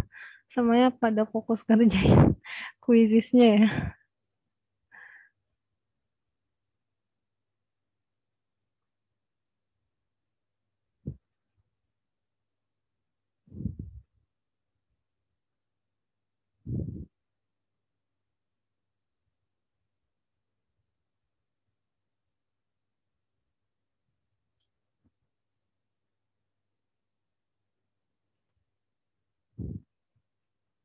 Oke, untuk teman-teman yang udah ngerjain kuisisnya, udah selesai nih. Boleh dong kasih tahu kita di kolom chat berapa sih nilainya.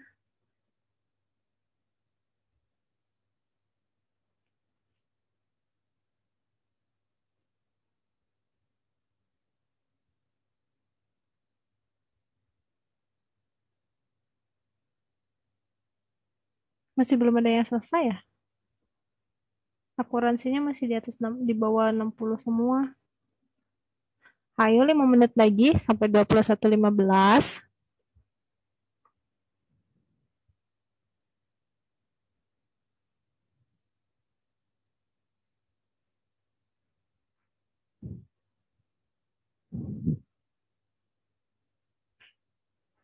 Apa ini Kak?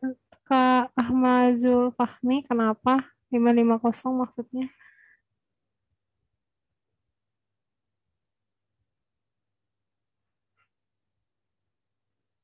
Oke, dan kalau aku cek, apakah post-testnya lebih susah ketimbang pretestnya?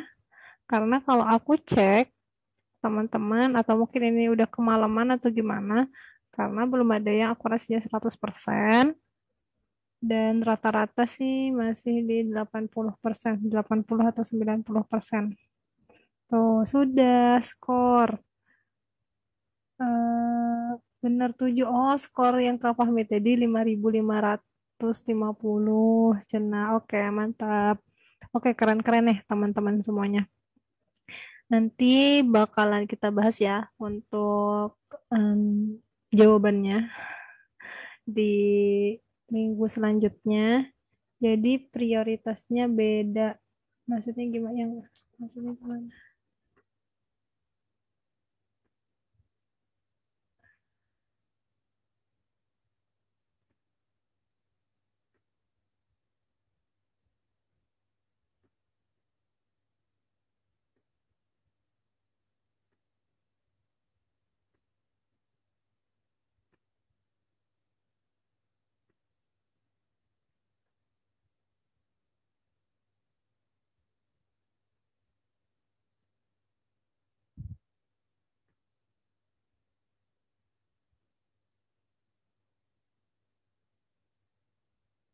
Oh, yang dijelasin sama postesnya beda jenis kasus, jadi prioritas jawabannya beda Kak Nurul. Oke, nanti kita bakal bahas minggu depan ya, Kak Nurul. Makasih untuk informasi dan masukannya Kak Nurul. Oke, teman-teman pada bener. Ada yang bener 9 nih, Kak Deka. Waduh, keren banget deh. Kayaknya teman-teman rata-rata udah pada expert semua di PKP-nya. Kita bakal belajar lagi bareng-bareng. Masih ada 3 menit lagi sebelum aku tutup. Untuk yang masih ngerjain kuis nggak apa-apa, silahkan dikerjakan. Karena masih bakal aktif sampai beberapa hari ke depan untuk kuisisnya. 2 menit lagi. Aku mau cek. Oke, lumayan deh. Pada rata-rata di atas 90% semua, teman-teman. Keren. 80%, oke. Tapi masih banyak yang masih di bawah 70%. Gak apa-apa, kita belajar bareng-bareng. Kita maksimalin jawabin soalnya di minggu depan. Kak, kalau udah post-test nggak apa-apa end Zoom. Ya nggak apa-apa, Kak Muhammad Irwansyah. Oke deh, mungkin untuk teman kita udah selesai. Oke deh, mungkin langsung aja ya. Karena aku cek juga udah banyak teman-teman yang ngerjain post-testnya udah pada selesai. Jadi langsung aja aku close untuk pertemuan malam ini. Terima kasih untuk teman-teman yang udah berpartisipasi bareng aku. Mohon maaf untuk segala kekurangannya. Aku tunggu masukan dan saran teman-teman. Semoga kita bisa ketemu lagi di minggu depan untuk ngebahas soal-soal post-test yang udah teman-teman kerjain malam ini dan beberapa soal yang akan aku cari FR-nya di tahun 2019. Oke, langsung aja ya teman-teman. Aku tutup. Wassalamualaikum warahmatullahi wabarakatuh. Selamat malam teman-teman. Bye. Sampai jumpa minggu depan.